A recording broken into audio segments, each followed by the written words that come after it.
বন্ধুরা, প্রফেসর বিদ্যা ব্যানার্জির আজকের পর্বে প্রথমেই দেখা যায় বিদ্যা ফাগুনকে বলছে যাকে তুই ভালোবাসিস তাকে বিয়েটা করা একটা রিস্ক, কিন্তু যে তোকে ভালোবাসে তাকে বিয়েটা করা উচিত।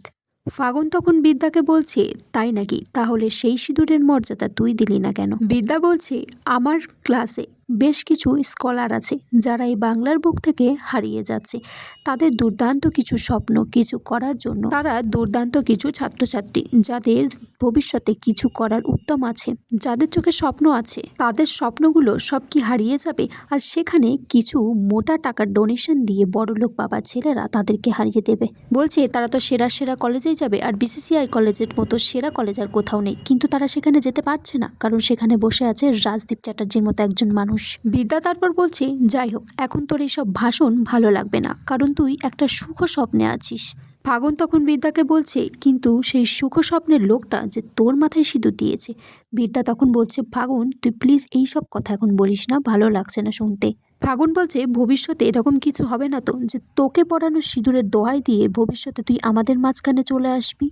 বিদ্যা তখন বলছে, আমি কারোর মাঝখানে থাকি না ফাগুন, আমি ত্রিশঙ্ক হয়ে তোলা খাই না, হয় 3 থেকে 3 হয়ে যাই, না হলে এমন উচ্চতায় উঠি যেখানে ঈগল পাখিরা ঘোরে। এদিকে রাজদীপ চ্যাটার্জি কাউকে ফোনে বলছে যে লগ্ন 6:35:44।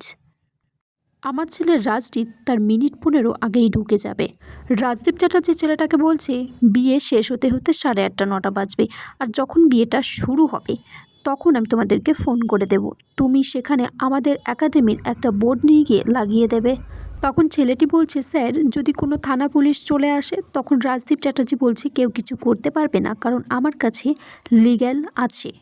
রাজদীপ চ্যাটার্জি তখন বলছে, ভয়টা শুধু একজনকেই নিয়ে, প্রফেসর বিবি। তখন ছেলেটি বলছে, আপনি চিন্তা করবেন না স্যার, রাতারাতি কলেজের ভুল বদল করে দেব। আর এই প্রফেসর বিবির শুধু সাইকোলজি ক্লাস নয়, আপনি জিওগ্রাফি ক্লাসও নিতে পারবেন। তারপর সেখানে রাজদীপের মা এসে রাজদীপকে বলছে যে তোমার কথা তো মেয়েটা রেখেছে, ও তো ফাগুনের সাথেই রাজদীপের বিয়েটা দিচ্ছে, তাহলে কলেজের হোস্টেলটা তুমি কেন ভাঙছো বেআইনিভাবে? রাজদীপ চ্যাটার্জি তখন তার স্ত্রীকে বলে যে তুমি একদম কোনো কথা বলবে না, চুপ করে থাকবে।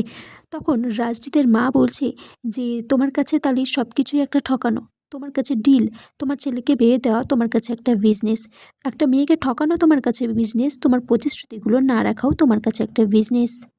রাজদীপ বলছে, ভারতবর্ষের সবথেকে বড় প্রতিষ্ঠান তৈরি হবে এটা, আর সেটা হবে এই ভারতবর্ষের পশ্চিমবঙ্গের বুকে। তুমি সেটা ভাবতে পারছো? আর এইটাতে যত টাকা লাগবে আমাকে দেবে কাশ্যপ। কিন্তু ওই বিদ্যা ব্যানার্জি ভুল লোকের সাথে টক্কর দিচ্ছে, ও আমার হাতটা ধরে বলেছে আমার হাতের হাড়গুলো সব ভেঙে দেবে। রাজদীপের মা তখন বলছে, দেখো বিদ্যা কিন্তু তোমার শুরু থেকে সমস্ত কিছুতে জল না ঢেলে দেয়, কারণ মেয়েটা কিন্তু খুবই ইন্টেলিজেন্ট, ও সব কিছুতে কর্তব্যপরায়ণ, ও কর্তব্য করছে, তাই বলে ও বোকা না। তখন বিদ্যা রাজদীপকে ফোন করে বলছে, আমি কাল আসছি হলুদ নিয়ে, আর প্রত্যেকটা অনুষ্ঠানে কিন্তু আমি থাকবো, আর আপনি আপনার দেওয়া প্রতিশ্রুতি কিন্তু রাখবেন। আর সেটা যদি আপনি না করতে পারেন, আমি কি করতে পারি সেটা বোধহয় আপনার জানা নেই। বিদ্যা ফোনে কথা বলছে, তখন সেখানে তার বাবা কাশ্যপ আর তার মা এসে বলছে যে কার সাথে কথা বলছো? বলছে যে আমি রাজদীপের বাবার সাথে কথা বলছি, ফাগুনের হবু শ্বশুর মশাইয়ের সাথে। বলছে নাকি রাজদীপের সাথে?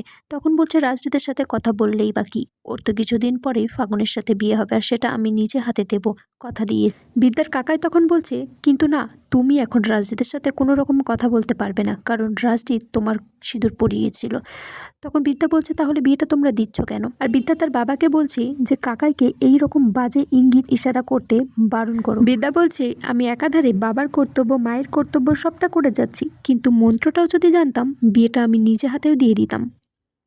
কিন্তু সেখানে একটাই কন্ডিশন আছে, মিস্টার কাশ্যপ ব্যানার্জি, বিসিসিআই কলেজের একটা পাঁচিলেও যেন বুলডোজারের কোনো আঘাত না নামে। বিদ্যা বলছে, একদিকে কানের গোড়ায় রাজদীপ বলছে যে ভালোবাসি ভালোবাসি, এদিকে ফাগুনও বলে চলেছে, আর এদের দুজনের মাঝখানে আমি একটা মানুষ যে দাঁড়িয়ে আছে। বিয়ের লগ্নে আমার মাথায় সিঁদুর পরিয়ে দেওয়া হয়েছিল, আর সেই ভাতটা আমি এখনো বয়ে বেড়াচ্ছি। তার সত্ত্বেও আমি তোমাদের সমস্ত কথাগুলো শুনছি, আর এরপরেও যদি মিস্টার রাজদীপ চ্যাটার্জি আমাকে ঠকাতে চান তাহলে কিন্তু এর মাসুল দিতে হবে পরে। তখন বিদ্যার সৎমা বলছে, আমি তোমাকে কথা দিচ্ছি বিদ্যা, তুমি যেমনটা বলেছিলে সেরকমই হবে, কোনো কথার খেলাপ হবে না। আর ফাগুনের বিয়ে হয়ে যাওয়ার পর। ফাগুনের বিদায়ের পর তুমি আমাকে যত খুশি মা বলে ডাকতে পারো। তখন বিদ্যা বলছে আমার দরকার নেই তোমাকে মা বলে ডাকার। বিদ্যা বলছে মা বলে ডাকার জন্য যদি যোগ্যতার দরকার হয় তাহলে আমার দরকার নেই আপনাকে। পৃথিবীতে এমন অনেক মহিলা আছে যাদের সন্তান হয় না, তারা মা ডাক শোনার জন্য বসে আছে।